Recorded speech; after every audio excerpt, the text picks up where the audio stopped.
Good morning everyone. Today we are reviewing the chapter Chemical Reactions and Equations.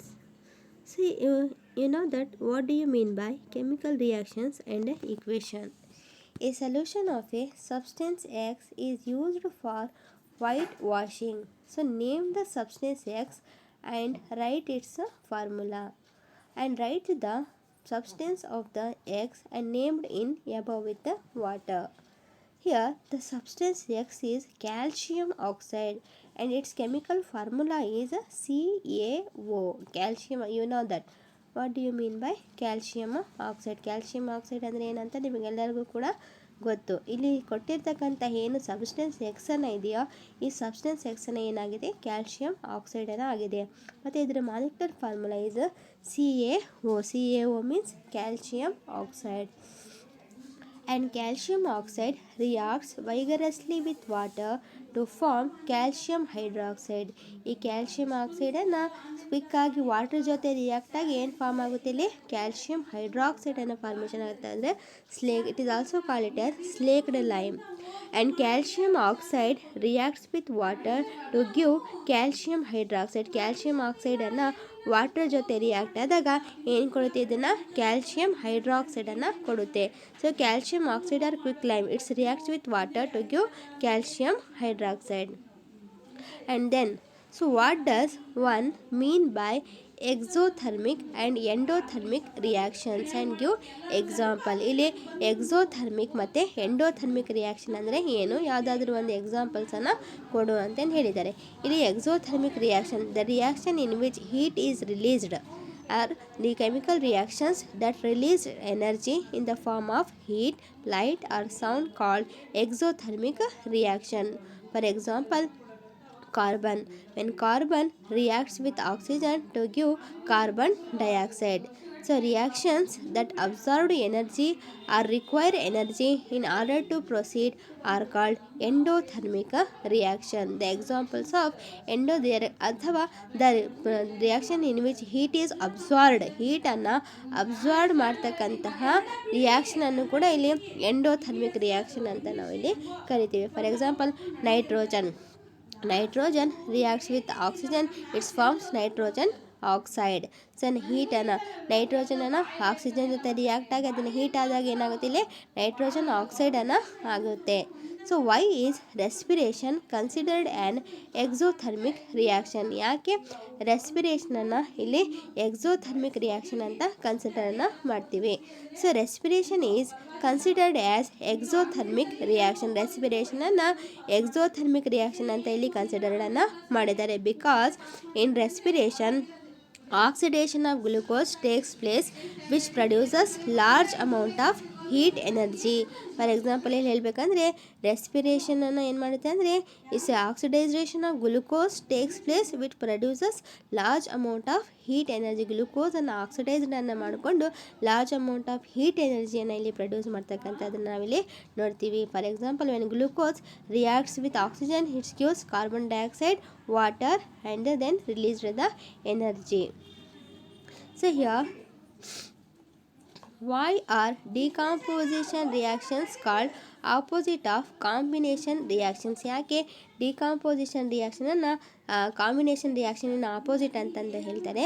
Right equation of these reactions. ಈ ರಿಯಾಕ್ಷನಿಂದ ಒಂದು ಈಕ್ವೇಷನನ್ನು ಹೇಳ್ರಿ. So decomposition reactions are those in which a compound breaks down into two or more substances. Decomposition reaction in which a single compound decomposes into two or more substances. Single ಆಗಿರ್ತಕ್ಕಂತಹ ಕಾಂಪೌಂಡನ್ನು two or more substances ಆಗಿ ಅಲ್ಲಿ ಡಿಕಾಂಪೋಸನ್ನು ಆಗಿರುತ್ತೆ. These reactions requires a source of energy to proceed. They are exact opposite of combination reaction in which two or more substances are combined to give a new substances to release the energy. Decomposition reaction ಅನ್ನು ಏನು ಮಾಡುತ್ತೆ ಅಂದರೆ single ಸಬ್ಸ್ಟೆನ್ಸಸನ್ನು break ಮಾಡಿ to or more ಸಬ್ಸ್ಟೆನ್ಸಸನ್ನು formation ಮಾಡುತ್ತೆ.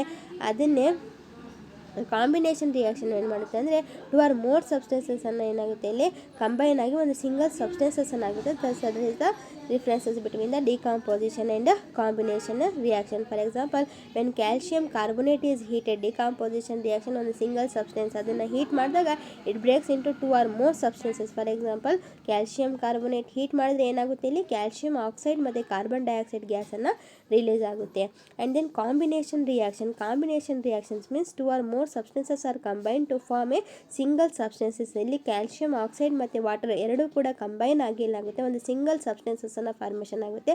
ಅದ್ಯಾವುದು calcium hydroxide ಅಂತಕ್ಕಂತಹ ಒಂದು single ಸಬ್ಸ್ಟೆನ್ಸನ್ನು formation ಆಗುತ್ತೆ. So that's why it is the differences between the decomposition reaction and the combination reactions. Once again it repeats as here, decomposition reactions means a single substance break into 2 or more. ಒಂದೇ ಒಂದು ಸಬ್ಸ್ಟೆನ್ಸಸ್ಸನ್ನು 2 ಅಥವಾ 2ಕ್ಕಿಂತ ಹೆಚ್ಚಾಗಿರ್ತಕ್ಕಂಥ ಸಬ್ಸ್ಟೆನ್ಸಸ್ಗಳಾಗಿ ಅದೇನಾಗಿರುತ್ತೆ break ಆಗುತ್ತೆ. So that substances it is called it as decomposition reaction. So ಅದನ್ನೇ combination reactions means 2 or more substances are chemically combine, 2 ಅಥವಾ 2ಕ್ಕಿಂತ ಹೆಚ್ಚಾಗಿರ್ತಕ್ಕಂಥ ಸಬ್ಸ್ಟೆನ್ಸಸ್ಸನ್ನು ಅಲ್ಲಿ ಕಂಬೈನ್ ಆಗಿ ಒಂದು ಸಿಂಗಲ್ ಸಬ್ಸ್ಟೆನ್ಸಸ್ಸನ್ನು ಫಾರ್ಮೇಷನ್ ಆಗುತ್ತೆ. ಸೊ ಅದಕ್ಕೆ ಕಾಂಬಿನೇಷನ್ ರಿಯಾಕ್ಷನ್ ಅಂತಂದು ಕರಿತೀವಿ. And then what do you mean by precipitation reaction? Explain by giving examples. ಇಲ್ಲಿ ಪ್ರೆಸಿಪಿಟೇಷನ್ ರಿಯಾಕ್ಷನ್ ಅಂದರೆ ಏನು, ಸೊ ಅದನ್ನು ಎಕ್ಸಾಂಪಲ್ಸ್ ಮೂಲಕ ಅದನ್ನು ಎಕ್ಸ್ಪ್ಲೈನನ್ನು ಮಾಡಿರಿ ಅಂತಂದು ಹೇಳಿದೆ. A reaction in which insoluble solid or precipitate is form is called precipitation reaction ಅಂದರೆ ಒಂದು ಇನ್ಸಾಲ್ಯುಬಲ್ ಆಗಿರ್ತಕ್ಕಂತಹ ಏನು ಸಬ್ಸ್ಟೆನ್ಸಸ್ಸನ್ನು ಇರುತ್ತೋ ಅದನ್ನು ಏನಾಗುತ್ತೆ ಸೊ ಫಾರ್ಮುಲೇಷನ್ ಆಗುತ್ತೆ. ಸೊ ಅದನ್ನು ನಾವು ಪ್ರೆಸಿಪಿಟೇಷನ್ ರಿಯಾಕ್ಷನ್ ಅಂತ ಕರಿತೀವಿ. ಫಾರ್ ಎಕ್ಸಾಂಪಲ್ ಏನು, sodium carbonate reacts with calcium chloride. ಇಲ್ಲಿ ಸೋಡಿಯಂ ಕಾರ್ಬೊನೇಟನ್ನು ಕ್ಯಾಲ್ಶಿಯಂ ಜೊತೆ ಕ್ಲೋರೈಡ್ ಜೊತೆ ಅದನ್ನು ರಿಯಾಕ್ಟ್ ಆದಾಗ ಏನು ಕೊಡುತ್ತೆ, ಅದನ್ನು ಕ್ಯಾಲ್ಶಿಯಂ ಕಾರ್ಬೊನೇಟನ್ನು ಕೊಟ್ಟು ಇಲ್ಲಿ ಸೋಡಿಯಂ ಕ್ಲೋರೈಡನ್ನು ಫಾರ್ಮೇಷನನ್ನು ಮಾಡುತ್ತೆ. Here it is insoluble substance. Precipitation reactions means it can be present into the insoluble substance. So that's why it is called it as a precipitation reaction. And then explain the following terms of gain or loss of oxygens with 2 examples each. Here the following terms of this gain or loss of oxygen or oxidation and reduction reaction. Here simple ಆಗಿ ನಾವು ಹೇಳಬೇಕಂದ್ರೆ so oxidation reactions means gaining of oxygen and removal of hydrogen or addition of oxygen and removal of hydrogen is called oxidation reaction. ಇದರಲ್ಲಿ ಅಥವಾ it is a chemical reaction in which gain of oxygen or loss of hydrogen it is called it as oxidation reaction. ಹಾಗಾದರೂ ಹೇಳ್ಬೋದು. ಇನ್ನು simple ಆಗಿ ಹೇಳಬೇಕಂದ್ರೆ addition of oxygen and removal of hydrogen is called oxidation reaction. ಅಂದರೆ ಆಕ್ಸಿಜನನ್ನು add ಆಗು ಹೈಡ್ರೋಜನನ್ನು ಏನಾಗುತ್ತೆ ಅಲ್ಲಿ displays ಆಗುತ್ತೆ, remove ಆಗುತ್ತೆ. ಸೊ ಅದನ್ನು ನಾವು ಆಕ್ಸಿಡೇಷನ್ ರಿಯಾಕ್ಷನ್ ಅಂತ ಕರಿತೀವಿ. ಫಾರ್ ಎಕ್ಸಾಂಪಲ್ ಹೇಳಬೇಕಂದ್ರೆ magnesium, when magnesium reacts with oxygen it's gives magnesium oxide. So ಇಲ್ಲಿ ಏನಾಗುತ್ತೆ ಮೆಗ್ನೀಷಿಯಮನ್ನು ಆಕ್ಸಿಜನ್ ಜೊತೆ ರಿಯಾಕ್ಟ್ ಆದಾಗ ಏನಾಗುತ್ತೆ ಅದನ್ನು ಮೆಗ್ನೀಷಿಯಮ್ ಆಕ್ಸೈಡ್ ಆಗಿ ಅದನ್ನು ಫಾರ್ಮೇಷನನ್ನು ಆಗುತ್ತೆ. ಹಾಗೆಯೇ copper, when copper reacts with oxygen it gives cupric oxide. So ಇಲ್ಲಿ copper is oxidised to become copper oxide is formed. And reduction reaction, here reduction reactions means addition of hydrogen and removal of oxygen. ಇದರದ್ದು ಏನಾಗಿರುತ್ತೆ ಅಂದರೆ ಇದು ಆಕ್ಸಿಡೇಷನಿಂದ opposite ಆಗಿರುತ್ತೆ. ಯಾವುದು reduction ರಿಯಾಕ್ಷನನ್ನು. Oxidation ರಿಯಾಕ್ಷನಲ್ಲಿ addition of oxygen and removal of hydrogen ಆಗಿದೆ ಅಂದರೆ ರಿಡಕ್ಷನ್ ರಿಯಾಕ್ಷನ್ ಅದರ ಆಪೋಸಿಟ್ ಆಗಿರುತ್ತೆ. ಇಲ್ಲಿ addition of hydrogen removal of oxygen, ಇಲ್ಲಿ ಹೈಡ್ರೋಜನನ್ನು ಆ್ಯಡ್ ಆಗಿ ಆಕ್ಸಿಜನನ್ನು ರಿಮೂವ್ ಆಗುತ್ತೆ. So that's why it is called it as reduction reaction. And copper oxide is reduced and to become copper when copper oxides reacts with hydrogen to give copper and water, and zinc oxide reacts with carbon to give zinc and carbon monoxide. Here zinc oxide is reduced to become zinc. And then a shiny brown colored element X on heating in air becomes black in color. Name the element X and the black colored compound form. ಈ shiny coloured ಆಗಿರ್ತಕ್ಕಂತಹ X ಎಲಿಮೆಂಟನ್ನು ತೆರೆದ ಗಾಳಿಯಲ್ಲಿ ಅದನ್ನು ನಾವು heat ಮಾಡಿದ್ರೆ ಅದೇನಾಗುತ್ತೆ black colour ಆಗಿರುತ್ತೆ. ಅದ್ರದ್ದು ಹೆಸರನ್ನು ಹೇಳ್ರಿ ಮತ್ತು name the element X and black coloured compound ಯಾವುದು ಅಂತಂದು ಹೆಸರಿಸಿ ಅಂತ ಹೇಳಿದ್ದಾರೆ.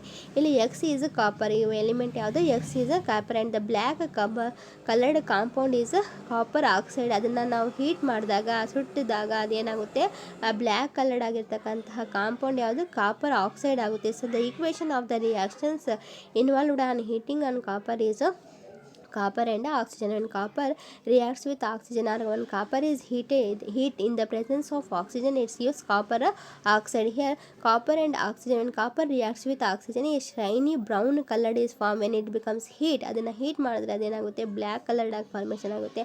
ಆ ಬ್ಲ್ಯಾಕ್ ಕಲರ್ಡ್ ಸಬ್ಸ್ಟೆನ್ಸ್ ಯಾವುದು copper oxide. So that is the black colored compound is a copper oxide. And then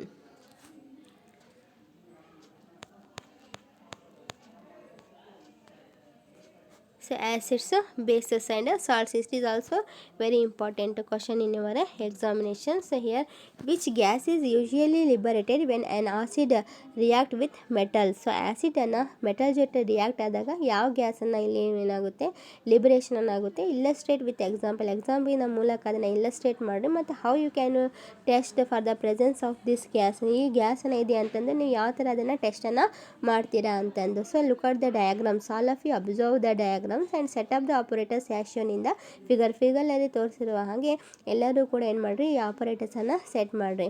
so ಇಲ್ಲಿ ಏನೇನಿದೆ stand, test tube, dilute sulphuric acid, zinc granule, hydrogen gas bubbles, burning of hydrogen gas with a pop sound, candle, soap bubbles and soap solution. So ಇವೆಲ್ಲವೂ ಕೂಡ ನಾವು ಈ ಡಯಾಗ್ರಾಮಲ್ಲಿ ನೋಡ್ತಾ ಇದ್ದೀವಿ. So ಇಲ್ಲಿ ಒಂದು ಮೆಟಲನ್ನು ಒಂದು ಗ್ಯಾಸಿನ ಜೊತೆ ರಿಯಾಕ್ಟ್ ಆದರೆ ಸೊ ಏನಾಗುತ್ತೆ. So let us see here which gas is liberated. Here hydrogen gas is liberated when acid reacts with metal. ಇಲ್ಲಿ ಒಂದು ಆ್ಯಸಿಡನ್ನು ಒಂದು ಮೆಟಲ್ ಜೊತೆ ರಿಯಾಕ್ಟ್ ಆದರೆ ಇಲ್ಲಿ ಹೈಡ್ರೋಜನ್ ಅಂತಕ್ಕಂತಹ ಗ್ಯಾಸನ್ನು ಲಿಬರೇಷನನ್ನು ಆಗುತ್ತೆ. ಫಾರ್ ಎಕ್ಸಾಂಪಲ್ ಹೇಳಬೇಕಂದ್ರೆ take A few pieces of zinc. Here zinc is one of the metal. ಆ ಜಿಂಕ್ ಚೂರುಗಳನ್ನು ಪೀಸಸ್ ಆಫ್ ಜಿಂಕ್ ಗ್ರ್ಯಾನ್ಯೂಲ್ಸನ್ನು ತಗೊಂಡು add A 5 ml of dilute sulphuric acid. Here H2SO4 ಅಂದರೆ ಸಲ್ಫ್ಯೂರಿಕ್ ಆ್ಯಸಿಡ್. ನೋಟ್ ಮಾಡ್ಕೊಳ್ರಿ, ಇಲ್ಲಿ H2SO4 ಅಂತ ಕೊಟ್ಟಿದ್ದಾರೆ.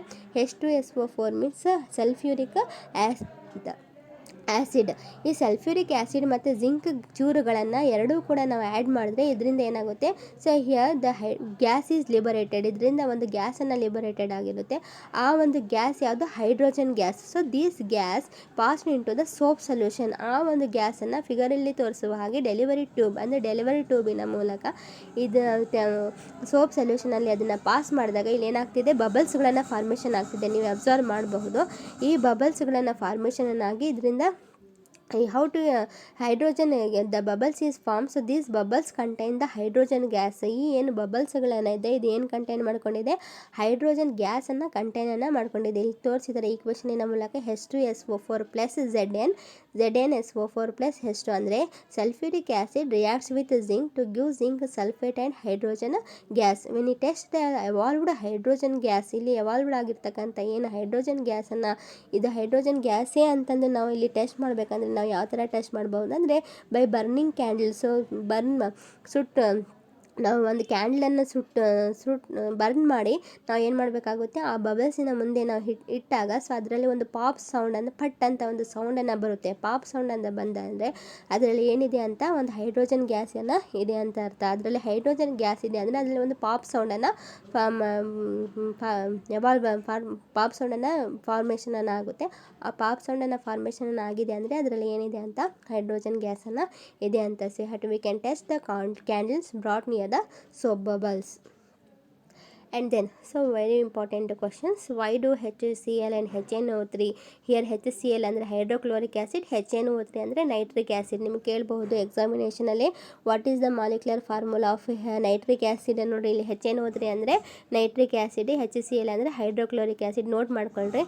Y do HCl HNO3 show acidic characters in aqueous solutions while solutions of compounds like alcohol and glucose do not show acidic character. So when hydrochloric acid reacts with nitric acid are mixed together, they dissolve in water to form H plus or H3O plus ions. So ಅದನ್ನು ನೀರಲ್ಲಿ ಡಿಸಾಲ್ವನ್ನು ಮಾಡಿದಾಗ ಏನು form ಆಗುತ್ತೆ ಇಲ್ಲಿ H+ ಮತ್ತು H3O plus ionsನ್ನು ಫಾರ್ಮೇಷನನ್ನು ಆಗಿರುತ್ತೆ. So which shows their acidic characters. ಅದನ್ನೇನು ತೋರಿಸುತ್ತೆ ಈ ಅಯಾನ್ಸ್ಗಳನ್ನು ಅಸಿಡಿಕ್ ಕ್ಯಾರೆಕ್ಟರ್ಸನ್ನಲ್ಲಿ ತೋರಿಸುತ್ತೆ. ಫಾರ್ ಎಕ್ಸಾಂಪಲ್ ಹೇಳಬೇಕಂದ್ರೆ, ಸೊ ಇನ್ ಹೈಡ್ರೋಕ್ಲೋರಿಕ್ ಆ್ಯಸಿಡನ್ನು in aqueous solution of hydrochloric acid it splits into hydrogen and chlorine. Aqueous solution of hydrochloric ಆ್ಯಸಿಡನ್ನು ಏನಾಗುತ್ತೆ ಅಂದರೆ ಇಲ್ಲಿ H+ ಮತ್ತು Cl- ಅಯಾನ್ಸನ್ನು ಫಾರ್ಮೇಷನ್ ಆಗುತ್ತೆ. When hydrogen reacts with water it's gives hydronium ions. ಹೈಡ್ರೋಜನನ್ನು water ಜೊತೆ ರಿಯಾಕ್ಟ್ ಆದಾಗ ಅದು ಏನು ಕೊಡುತ್ತೆ, ಹೈಡ್ರೋನಿಯಂ ಅಯಾನ್ಸನ್ನು ಕೊಡುತ್ತೆ. When alcohols and glucose are mixed with water they do not dissolve to form ions. ಹಾಗೆಯೇ ಅದನ್ನೇ ಆಲ್ಕೋಹಾಲ್ ಮತ್ತು ಗ್ಲುಕೋಸನ್ನು ನೀವು ನೀರಲ್ಲಿ ಡಿಸಾಲ್ವ್ ಮಾಡಿದರೆ ಸೊ ಅದೇನಾಗಲ್ಲ, ಅಯಾನ್ಸ್ಗಳನ್ನು ಫಾರ್ಮೇಷನನ್ನು ಮಾಡೋದು. They not dissolve to form ions hence do not show acidic character. So ಅಲ್ಲಿ ಅಯಾನ್ಸ್ಗಳನ್ನು ಫಾರ್ಮೇಷನ್ ಆಗದೆ ಇರೋದ್ರಿಂದ ಸೊ ಅದೇನು ತೋರಿಸಲ್ಲ, ಅಲ್ಲಿ ಅಸಿಡಿಕ್ ಕ್ಯಾರೆಕ್ಟರ್ಸನ್ನು ತೋರಿಸಲ್ಲ. And then why does dry HCl gas not change the colour of the dry litmus paper. ಇಲ್ಲಿ ಒಂದು ಡ್ರೈ ಲಿಟ್ಮಸ್ ಪೇಪರನ್ನು ನಾವು ಏನು ಮಾಡ್ತೀವಿ ಅಂದರೆ, ಸೊ ಡ್ರೈ ಆಗಿರ್ತಕ್ಕಂಥ HCl ಗ್ಯಾಸನ್ನು ಅದಕ್ಕೆ ಪಾಸ್ ಮಾಡಿದಾಗ ಅದರ ಕಲರನ್ನು ಲಿಟ್ಮಸ್ ಪೇಪರ್ ಆ್ಯಕ್ಚುಲಿ ಏನಾಗುತ್ತೆ, ರೆಡ್ ಲಿಟ್ಮಸ್ ಪೇಪರನ್ನು ಬ್ಲೂ ಲಿಟ್ಮಸ್ ಪೇಪರ್ ಆಗಿ, ಬ್ಲೂ ಲಿಟ್ಮಸ್ ಪೇಪರನ್ನು ರೆಡ್ ಲಿಟ್ಮಸ್ ಪೇಪರ್ ಆಗಿ ಏನಾಗುತ್ತೆ, ಚೇಂಜಸನ್ನು ಆಗುತ್ತೆ. When it shows the acidic and base character. But ಇಲ್ಲಿ ಏನಾಗಿದೆ, HCl ಅನ್ನು ಡ್ರೈ ಲಿಟ್ಮಸ್ ಪೇಪರಲ್ಲಿ ನಾವು ಪಾಸ್ ಮಾಡಿದಾಗ ಇಲ್ಲಿ ಏನಾಗುತ್ತೆ, the colour of the litmus paper does not change. Why, what is the reason ಅಂದರೆ, dry HCl gas do not change the colour of dry litmus paper because it has no hydrogen ions or H+ ions. ಇದರಲ್ಲಿ ಏನಿರಲ್ಲ, hydrogen ions ಅಂದರೆ H+ ಅಯಾನ್ಸ್ಗಳನ್ನು ಅದರಲ್ಲಿ ಇರೋದಿಲ್ಲ. You know that here the molecular formula of water is H2. ವಾಟರಿನ molecular formula ಏನು, H2O ಇದೆ, 2 atoms of hydrogen and 1 atom of oxygen. So ಇಲ್ಲಿ when do not contain the moisture ಕಂಟೆಂಟೇ ಅಲ್ಲಿಲ್ಲ ಅಂದರೆ, ಅಯಾನ್ಸಿಗಳಲ್ಲೇ ಇಲ್ಲ ಅಂದರೆ ಅಲ್ಲಿ ಏನಾಗಲ್ಲ, ಅಲ್ಲಿ ಲಿಟ್ಮಸ್ ಪೇಪರನ್ನು ಅಲ್ಲಿ ಚೇಂಜಸನ್ನು ಆಗೋದಿಲ್ಲ. ಸೊ ಹಾಗಾಗಿ the do not change into the H+ ions. And then very important questions, you have two solutions A and B. The pH of solution A is 6 and the pH of solution B is 8. So which solution has more hydrogen ion concentration and which of this is acidic and which one is basic. ಇದರಲ್ಲಿ ಎರಡು ಸೊಲ್ಯೂಷನ್ಸನ್ನು ಕೊಟ್ಟಿದ್ದಾರೆ, A ಮತ್ತು B ಅಂತಂದು. ಒಂದರದ್ದು pH value ಏನಾಗಿದೆ, 6 ಅನ್ನು ಇದೆ. ಇನ್ನೊಂದು test ಟ್ಯೂಬಿನ pH value ಏನಿದೆ, 8 ಅನ್ನು ಇದೆ. ಸೊ ಯಾವ ಒಂದು ಸೊಲ್ಯೂಷನ್ನ ಮೋರ್ ಹೈಡ್ರೋಜನ್ ಅಯಾನ್ಸ್ಗಳನ್ನು ಇದ್ದಾವೆ ಮತ್ತು ಯಾಕೆ, ಯಾವುದರಲ್ಲಿ ಅಸಿಡಿಕ್ ಮತ್ತು ಯಾವುದು ಬೇಸಿಕ್ ಅಂತಕ್ಕಂಥದ್ದನ್ನು ಹೇಳ್ರಿ ಅಂತ ಹೇಳಿದ್ದಾರೆ. A pH value is less than 7 indicates an acidic solution. ಇಲ್ಲಿ ಏನು ಹೇಳಿದ್ದಾರೆ ಅಂದರೆ, 7 pH ವ್ಯಾಲ್ಯೂನ 7ಕ್ಕಿಂತ ಕಡಿಮೆ ಆಗಿದೆ ಅಂದರೆ ಅದನ್ನ ಏನು ತೋರಿಸುತ್ತೆ ಅಂದರೆ ಅಸಿಡಿಕ್ ಸೊಲ್ಯೂಷನ್ ಅಂತಂದು ಅದನ್ನು ತೋರಿಸುತ್ತೆ. While the greater than is 7 indicates A basic solution. ಅದೇ 7ಕ್ಕಿಂತ ಹೆಚ್ಚಾಗಿದೆ ಆದರೆ ಅದನ್ನು ಬೇಸ್. 7ಕ್ಕಿಂತ pH ವ್ಯಾಲ್ಯೂ 7ಕ್ಕಿಂತ ಕಡಿಮೆ ಇದ್ದರೆ ಅದೇನು ಅಸಿಡಿಕ್, 7ಕ್ಕಿಂತ ಜಾಸ್ತಿ ಇದ್ದರೆ ಅದನ್ನು ಬೇಸ್, ಅಥವಾ 7 ಇದ್ದರೆ ಅದನ್ನು neutral. Therefore the solution with pH is 6 is acidic and more hydrogen ions concentration. ಯಾಕಪ್ಪ ಅಂದರೆ ಅದರಲ್ಲಿ hydrogen ion concentration H+ ion ಕಾನ್ಸಂಟ್ರೇಷನನ್ನು ಜಾಸ್ತಿ ಇರೋದ್ರಿಂದ ಅದನ್ನು ಏನಾಗಿರುತ್ತೆ, ಅಸಿಡಿಕ್ ಆಗಿರುತ್ತೆ. And the solution of pH is 8 is basic. ಅಂದರೆ 7ಕ್ಕಿಂತ ಜಾಸ್ತಿ pH ವ್ಯಾಲ್ಯೂ ಇದೆ ಆದರೆ ಅದನ್ನೇನಾಗಿರುತ್ತೆ, ಬೇಸ್ ಆಗಿರುತ್ತೆ. ಹಾಗಾಗಿ pH ವ್ಯಾಲ್ಯೂ is 8 ಆಗಿದೆ, ಅದನ್ನೇನಾಗುತ್ತೆ ಇಲ್ಲಿ ಬೇಸಿಕ್ ಆಗಿರುತ್ತೆ. ಹಾಗಾದರೆ ಇದರಲ್ಲಿ ಅಸಿಡಿಕ್ ಯಾವುದು, pH ವ್ಯಾಲ್ಯೂ ಏನು 6 ಅನ್ನ ಇದೆಯಾ ಅದನ್ನು ಅಸಿಡಿಕ್ ಆಗಿದೆ, pH ವ್ಯಾಲ್ಯೂ B ಏನಿದೆ ಅದನ್ನು ಬೇಸ್ ಆಗಿದೆ. And then what is the common name of the compound CaOCl2. So ಇಲ್ಲಿ ನೋಟ್ ಮಾಡ್ಕೊಳ್ರಿ, CaO ಮತ್ತು Cl2. Ca ಅಂದರೆ ಕ್ಯಾಲ್ಶಿಯಮ್, O ಅಂದರೆ ಆಕ್ಸಿ, Cl2 ಅಂದರೆ ಕ್ಲೋರಿನ್, ಕ್ಯಾಲ್ಶಿಯಮ್ ಆಕ್ಸಿ ಕ್ಲೋರೈಡ್ ಅಂತ. ಇಲ್ಲಿ ಹೇಳಿ what is the common name of the compound CaOCl2 ಅಂತ ಹೇಳಿದ್ದಾರೆ. The common name of the compound CaOCl2 is bleaching powder. CaOCl2 ಅಂದರೆ ಕ್ಯಾಲ್ಶಿಯಮ್ ಆಕ್ಸಿ ಕ್ಲೋರೈಡ್. ಸೊ ಇದ್ರದ್ದು common name ಎಕ್ಸಾಮಿನೇಷನಲ್ಲಿ ಇದನ್ನು 1 ಮಾರ್ಕ್ಸಿಗೆ ಕೇಳಿದ್ದಾನೆ 2018. So ಹಾಗಾಗಿ ಇದನ್ನು ಇಂಪಾರ್ಟೆಂಟ್ ಆಗಿರ್ತಕ್ಕಂತಹ ಕ್ವಶನ್. ಸೊ ಹಾಗಾಗಿ ಇದನ್ನು ನೀವು ನೋಟ್ ಮಾಡ್ಕೊಳ್ಳಿ. The common name of the compound calcium oxychloride is bleaching powder. And then name the substance which are treated with chlorine yields bleaching powder. ಇಲ್ಲಿ calcium hydroxide, ಇಲ್ಲಿ calcium hydroxide is the substance which are treated with chlorine yields the bleaching powder. And then name the compound which is used for softening hard water. Hard ವಾಟರನ್ನು soft ಮಾಡ್ತಕ್ಕಂತಹ ಕಾಂಪೌಂಡಿನ ಹೆಸರನ್ನು ಹೇಳ್ರಿ ಅಂತಂದು ಹೇಳಿದರೆ ಯಾವುದೋ washing soda. So washing soda is used for ಸಾಫ್ಟ್ನಿಂಗ್ the hard water. And then what will happen if a solution of sodium hydrogen carbonate is heated? ಇಲ್ಲಿ sodium hydrogen ಕಾರ್ಬೋನೇಟನ್ನು ಹೀಟ್ ಮಾಡಿದ್ರೆ ಏನಾಗುತ್ತೆ? And give the equation of the reaction. ಈಕ್ವೇಷನನ್ನು ಈ ರಿಯಾಕ್ಷನಿನ ಒಂದು ಈಕ್ವೇಷನನ್ನು ಕೊಡ್ರಿ ಅಂತಂದು ಹೇಳಿದ್ದಾರೆ. ಏನು? When sodium hydrogen carbonate is heated then sodium carbonate and water is formed. ಇಲ್ಲಿ ಸೋಡಿಯಂ ಹೈಡ್ರೋಜನ್ ಕಾರ್ಬೋನೇಟನ್ನು ಹೀಟ್ ಮಾಡಿದ್ರೆ ಏನಾಗುತ್ತೆ ಇಲ್ಲಿ? ಸೊ ಸೋಡಿಯಂ ಕಾರ್ಬೋನೇಟನ್ನು ಫಾರ್ಮೇಷನನ್ನು ಆಗಿರುತ್ತೆ. It is formed along with the evolution of carbon dioxides. ಅಷ್ಟೇ ಅಲ್ಲದೆ ಅದರಿಂದ ಏನಾಗುತ್ತೆ? ಕಾರ್ಬನ್ ಡೈಆಕ್ಸೈಡ್ ಗ್ಯಾಸ್ ಕೂಡ ಅದರಲ್ಲಿ ಎವಲ್ಯೂಷನನ್ನು ಆಗಿರುತ್ತೆ. When sodium hydrogen carbonate is heated the sodium carbonate and water is form along with the evolution of hydrogen gas. ಇಲ್ಲಿ equation ಕೂಡ ಕೊಟ್ಟಿದ್ದಾರೆ. NaHCO3. ಇಲ್ಲಿ Na ಅಂದರೆ ಸೋಡಿಯಂ, H ಅಂದರೆ ಹೈಡ್ರೋಜನ್, CO3 ಅಂದರೆ ಕಾರ್ಬೋನೇಟ್. ಸೋಡಿಯಂ ಹೈಡ್ರೋಜನ್ ಕಾರ್ಬೋನೇಟ್ ಅಂತಲೂ ಕರಿತೀವಿ, ಅದು ಸೋಡಿಯಂ ಬೈಕಾರ್ಬೋನೇಟ್ ಅಂತಲೂ ಕೂಡ ಕರಿತೀವಿ. ಈ ಸೋಡಿಯಂ ಬೈಕಾರ್ಬೋನೇಟನ್ನು ಹೀಟ್ ಮಾಡಿದಾಗ ಏನಾಗುತ್ತೆ? ಸೋಡಿಯಂ ಕಾರ್ಬೋನೇಟ್, ವಾಟರ್ ಮತ್ತು ಕಾರ್ಬನ್ ಡೈಆಕ್ಸೈಡ್ ಗ್ಯಾಸನ್ನು ರಿಲೀಸ್ ಆಗುತ್ತೆ. So here when sodium bicarbonate is heated to form sodium carbonate, sodium water and carbon dioxide gas is released. And then write the equation to show the reaction between plaster of Paris and water. So ಇಲ್ಲಿ plaster of Paris, you know that here this plaster, what are the equation of the plaster of sulfate? CaSO4 1/2 H2O plus 1 and 1.5 H2O heat CaSO4 2H2O ಅಂತ ಇಲ್ಲಿ ಕೊಟ್ಟಿದ್ದಾರೆ. ಅಂದರೆ ಇಲ್ಲಿ calcium 1/2 ಅಂದರೆ ಇಲ್ಲಿ hemi ಅಂತಂದು ಹೇಳ್ಬೋದು. Calcium hemi hydrate. Plaster of Paris, the molecular formula of plaster of Paris is CaSO4 1/2 H2O means calcium sulfate hemihydrate. It reacts with water, it's forms the gypsum. Here the molecular formula of gypsum is CaSO4 2H2O. ಇಲ್ಲಿ ಏನಾಗಿದೆ? Plaster of ಪ್ಯಾರಿಸನ್ನು ನಾವು ವಾಟ್ರಲ್ಲಿ heat ಮಾಡಿದಾಗ so ಅದೇನಾಗುತ್ತೆ? Gypsum ಆಗಿ ಅದನ್ನು formation ಆಗುತ್ತೆ. ಇಲ್ಲಿ ಈಕ್ವೇಷನನ್ನು ಬಹಳಷ್ಟು ಇಂಪಾರ್ಟೆಂಟ್ ಆಗಿರ್ತಕ್ಕಂತಹ ಈಕ್ವೇಷನ್. ಎಕ್ಸಾಮಿನೇಷನಲ್ಲಿ ಇದನ್ನು 2 ಮಾರ್ಕ್ಸಿಗೆ ಕೇಳ್ತಾನೆ. ಸೊ ಎಲ್ಲರೂ ಕೂಡ ನೋಟ್ ಮಾಡ್ಕೊಳ್ರಿ. ಇಲ್ಲಿ 1/2 H2O ಪ್ಲಾಸ್ಟರ್ ಆಫ್ ಪ್ಯಾರಿಸಿನ ಮಾಲಿಕ್ಯುಲರ್ ಫಾರ್ಮುಲಾ ಆದರೂ ಕೇಳಬಹುದು, ಜಿಪ್ಸಮ್ ಮಾಲಿಕ್ಯುಲರ್ ಫಾರ್ಮುಲಾ ಆದರೆ ಕೇಳಬಹುದು. ಇಲ್ಲಿ ಪ್ಲಾಸ್ಟರ್ ಆಫ್ ಪ್ಯಾರಿಸಿನ molecular formula CaSO4 1/2 H2O. CaSO4 1/2 H2O ಅಂದರೆ ಕ್ಯಾಲ್ಶಿಯಂ ಸಲ್ಫೇಟ್ ಹೆಮಿಹೈಡ್ರೇಟ್ ಅಂತ. CaSO4 2H2O ಅಂದರೆ ಜಿಪ್ಸಮ್ ಅಂತ. ಸೊ ಇಲ್ಲಿ molecular formula of gypsum is CaSO4 2H2O. ಈ ಪ್ಲಾಸ್ಟರ್ ಆಫ್ ಪ್ಯಾರಿಸನ್ನ ನೀರಿನ ಜೊತೆ ಅದನ್ನು ಹೀಟ್ ಮಾಡಿದ್ರೆ ಏನಾಗುತ್ತೆ? ಇಲ್ಲಿ ಜಿಪ್ಸಮನ್ನು ಫಾರ್ಮೇಷನ್ ಆಗುತ್ತೆ. ಮತ್ತು ಇಲ್ಲಿ ಆ್ಯಸಿಡ್ ಸೊಲ್ಯೂಷನ್ ಡಯಾಗ್ರಾಮ್ ನೋಡಿ, ವೆರಿ ಇಂಪಾರ್ಟೆಂಟ್ ಡಯಾಗ್ರಾಮ್. ಈ ಒಂದು ಡಯಾಗ್ರಾಮನ್ನು ಎಕ್ಸಾಮಿನೇಷನಲ್ಲಿ ರೀಸೆಂಟಾಗಿ ಮೊನ್ನೆ ಕೇಳಿದ್ದಾನೆ. ಸೊ ಹಾಗಾಗಿ ನೀವು ಪ್ರಾಕ್ಟೀಸ್ ಮಾಡ್ಬೋದು ಮತ್ತು ಕೇಳೋ ಚಾನ್ಸಸ್ಗಳನ್ನ ಇರುತ್ತೆ ನಿಮಗೆ SA1 ಅಥವಾ SA1 ಅಥವಾ ಪ್ರಿಪ್ರೇಟರಿಗಳಲ್ಲೂ ಕೂಡ ಇದನ್ನು ಕೇಳ್ತಾರೆ. ಸೊ ಹಾಗೆ ಇಂಪಾರ್ಟೆಂಟ್ ಆಗಿರ್ತಕ್ಕಂತಹ ಡಯಾಗ್ರಾಮ್ ಎಲ್ಲರೂ ಕೂಡ ಪ್ರಾಕ್ಟೀಸನ್ನು ಮಾಡಿರಿ. So and then 5 solution. ಇದನ್ನು 5 solutions A, B, C, D and E when tested with universal indicator showed pH as 4, 1, 11, 7 and 9.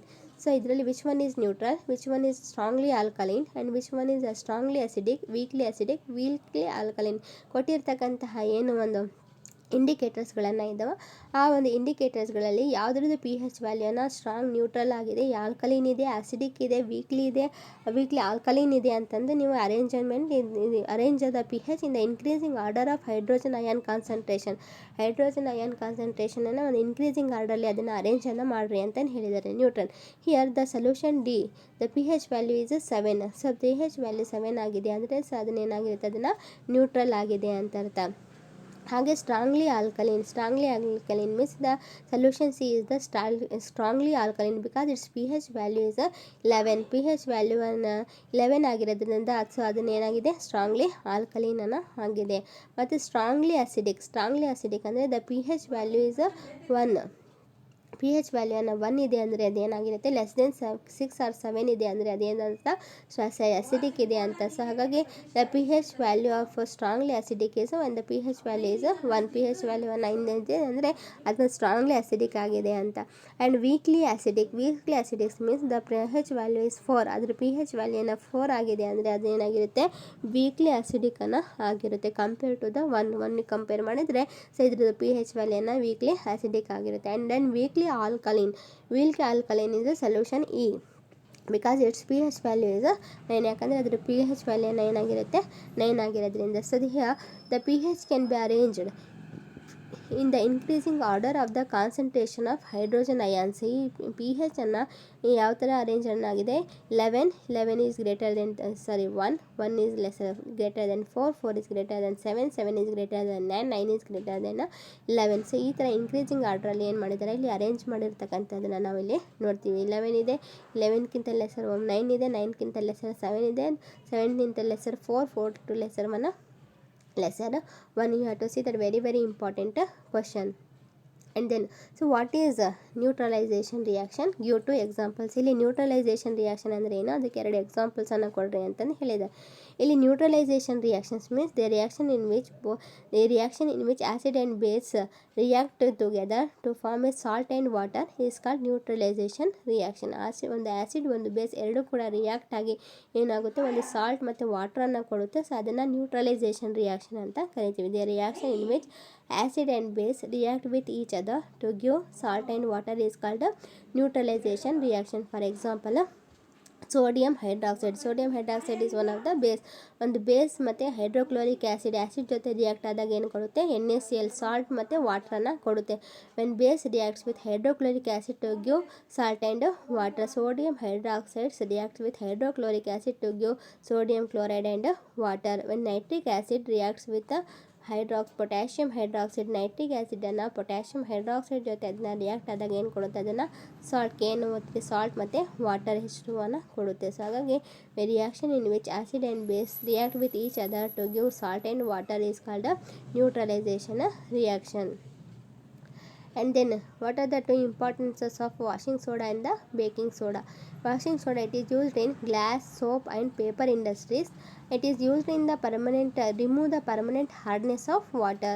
And baking soda is used the mixture of mild edible acid such as tartaric acid. When it is heated or mixed in water, it releases carbon dioxide and makes the bread, cake or swell. It is used in soda acid fire extinguishers also. So what is the chemical name of bleaching powder and how it is prepared? Here the chemical name of bleaching powder is calcium oxychloride, CaOCl2. It is prepared by passing chlorine on rice liquid. When calcium hydroxide reacts with chlorine, it gives calcium oxychloride and water. It is used in the bleaching agent in textile industries. It is used in the water purification and it is used in paper industries to bleach the wood pulp. And what are organic acids, and give 2 examples. As acids obtained from living beings and plants and animals are called organic acids. living beings ಇಂದ ಏನು ಆ್ಯಸಿಡ್ಸ್ಗಳನ್ನು obtain ಆಗುತ್ತೆ plants ಅಥವಾ ಅನಿಮಲ್ಸಿಂದ, ಆ ಒಂದು ಆ್ಯಸಿಡನ್ನು ಏನಂತ ಕರಿತೀವಿ, organic acids ಅಂತ ಕರಿತೀವಿ. Okay, thank you.